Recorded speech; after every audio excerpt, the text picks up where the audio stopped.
All right, here we are in another house. Today we're going to go over how to install a microwave. Here we got it. It's going to be a microwave that goes above the stove. You can see we got a spot right here, and we're going to mount the bracket in here, cut our holes to mount the microwave, and then also there's already a receptacle that we put in there to plug in the microwave.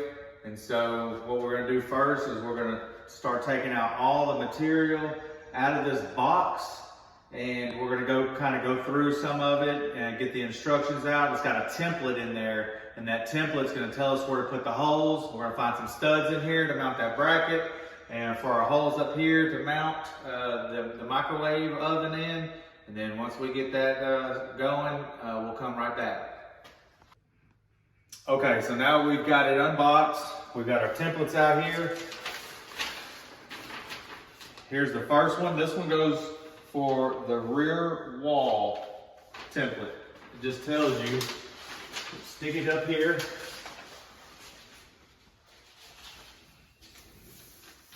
Now you really need to read, you got to get the center. So what you'll do is you measure out between your space here, get center, mark it with a pencil, get your template in there. Right where it goes, in the center. I'll do that in a second, but I just wanted to show you. And then here's your bracket.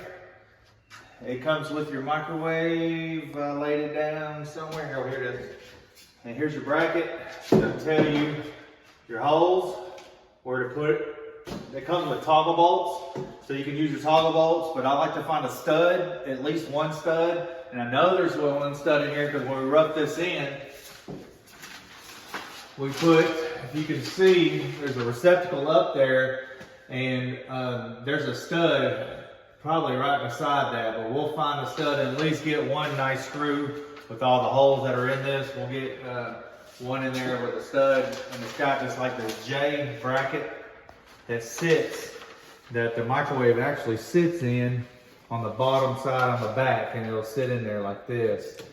And then on the top part of it, there's holes where the screws will go through the cabinet, and they're on this side. They're on this side, you can show them. There's a screws here and one on the other side, which will drill a hole through the cabinet and put a washer in there. Gives us a little bit of play, that way we can screw the screws in. And then we put this bracket on the bottom on the wall, and that'll be it. But right now, what we're gonna do is we're gonna get our measurements. For this one, it's not vented, so we don't have to worry about any vents on this one. But on here, just when you pull out your templates, just be sure that you read the template, because it's going to say a rear wall and it's going to have this line. So, and if you don't cut this with scissors or something, that little part off, you're going to have to measure again, because I can't remember, I think it's like 1/8 of an inch or 3/16 of an inch here that you'll have to either take off or add depending on how you are laying it out. And then you need to make sure that it's right up against the wall. This is the under the cabinet part, so you'll put it under the cabinet. After you got your center mark, you put it's got a center line mark on it. You put it up there, and then it's got the holes. You just mark your holes where you're gonna put them at.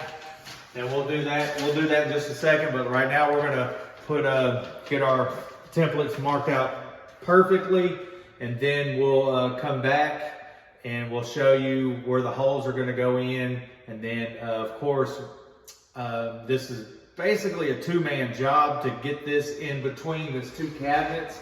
So there might be a part where we're going to have to put the phone down or the camera down, and y'all have to kind of see a funky angulation as we install it. And after that, but I want you to see that part. I want you to see how it actually physically goes in. So we'll stop it again, and then we'll get these templates up and get the markings on there, and then we'll start drilling the holes. All right, so we got our handy dandy scissors out and cut that off. Got the halfway mark center. We marked it in pencil. Don't do Sharpie, because it'll never come out. anyway, you get this center up, we put this in, and I took a little bitty screwdriver or something sharp and I punctured a hole here. That way when we hold this up and you can come in with the pencil, you can mark behind it. So now we have this part done. I just wanted to show you this part, and then the next one we'll do.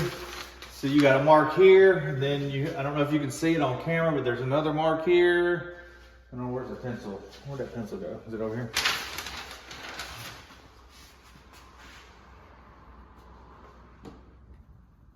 So if those don't hit studs, we'll put the toggle bolts in, but we'll still put at least one in there for the bracket. It's supposed to line up. There.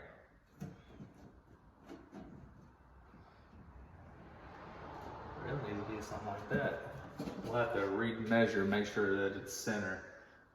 But it's off just a hair. This paper's flimsy and it's folded, but if you take a little extra care, get it up there like you want it, it's gonna fit like a glove. So we'll be back. We're gonna do the top and then we're gonna come right back. All right, so we fixed this part. It was off just a hair, but we wanted to make sure the holes lined up and everything was correct. This paper just flimsy. Sometimes it's hard to do it with two people, let alone one person. So on this time, I held this up, got the center mark, held it up, got it up on the back of the wall like it was like it stated in the instructions, folded it up and kept it as straight as possible. We stuck our pencil in each hole. Here you can see what it looks like, the layout. You got a pencil mark there, and over here on the J part. So we got J, K, and then this one here. We'll get our paddle bits or our hole saw kit, and we'll go in here and we'll cut. We'll definitely have to cut this one out, this size here.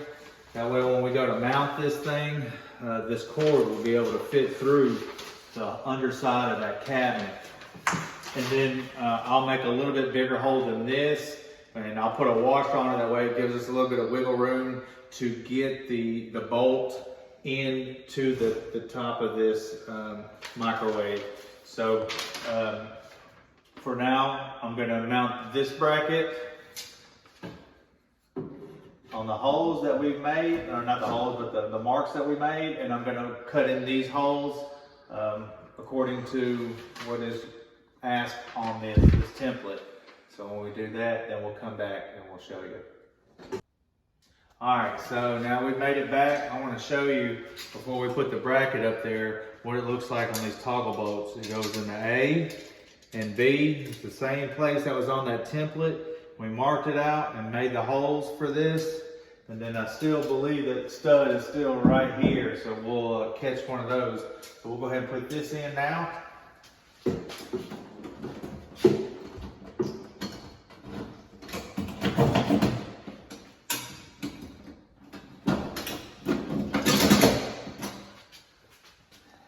And then also we drilled our holes. See if you can get a shot over here of the holes that we put in from our template on the top part. And we used a paddle bit or a spade bit, whatever terminology you use, for the bottoms on those, for the bolts. And then we used our hole saw kit, which is a Viper kit. I'm not endorsing any products. This is just what works best for me.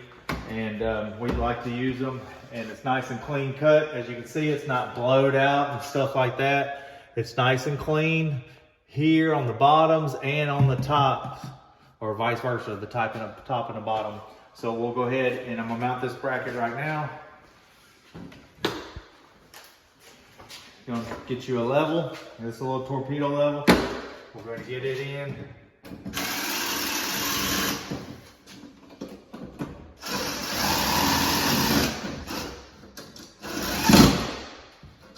Make sure your center mark is still on point.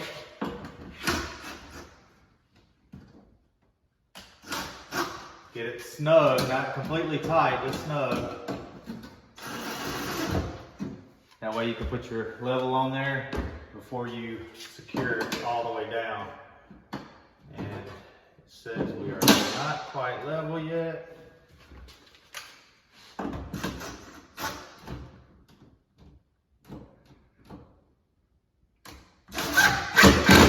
Now that we're tight, we'll cinch it down. And then I'll try to get another one in here. I'll have to find that stud and then I'll get another one right in here. But technically these two toggle bolts will hold that microwave oven. It comes with them. I think these are 1/4 inch. I use a lot of 3/16 toggle bolts, but the 1/4 inches are a little bit stronger and they will hold this microwave with ease. But right now what we're gonna do is let me find this stud real quick and then see if I get another bolt in there, and then we'll come back and you'll see us struggle put this in here in between the cabinetry, okay? All right, so now we got this level. We found a stud pretty easy because the guys that put in the cabinetry already found them for us, so we were just, it was easy. The box, we knew the box was nailed to a stud anyway, so we found it and we first try nailed it. We went and got out some 1¼ by 1/4 fender washers so we can put in here to cover the holes.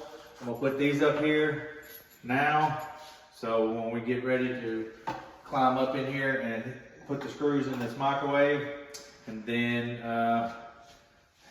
me and my friend, we're gonna pick this thing up, hoist it in here, and then I'll have to hold it while he gets the screws started. So we'll get everything we need up here, and then we'll set the camera down and you can watch us install this.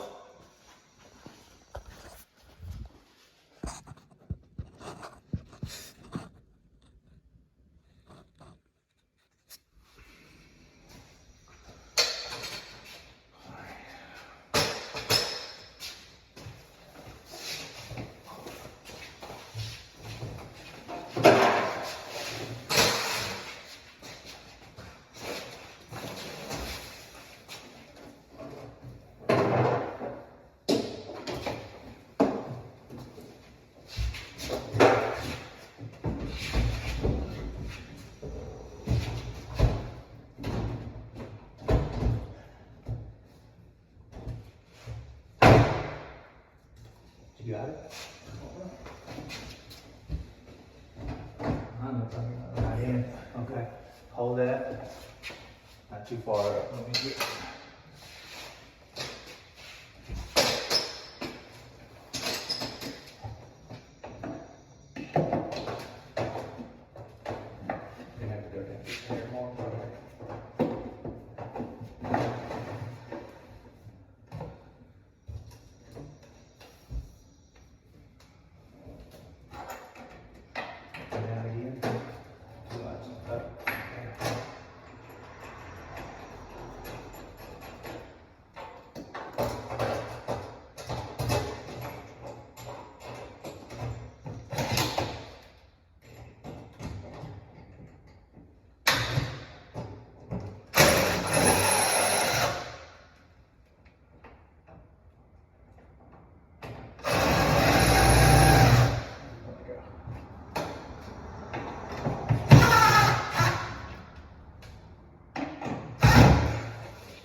So there you have it. We've got it in. All we have left to do is just put in a few minor touches.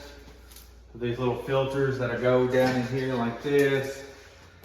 And a lot of times the light kits already have light bulbs in them, or they're LEDs nowadays, but we'll just snap those dudes in like that. And that way you can take them in and out and clean them. Real simple to install.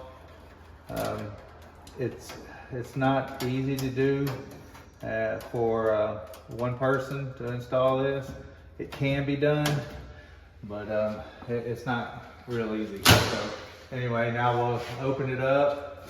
We'll make sure that we'll put our level back in here, make sure it's still level and not tilted one way or another, and we'll clean out all the paperwork and then put the saucer and the rotating table in, and we're done. That's it. Hope to see you on the next one.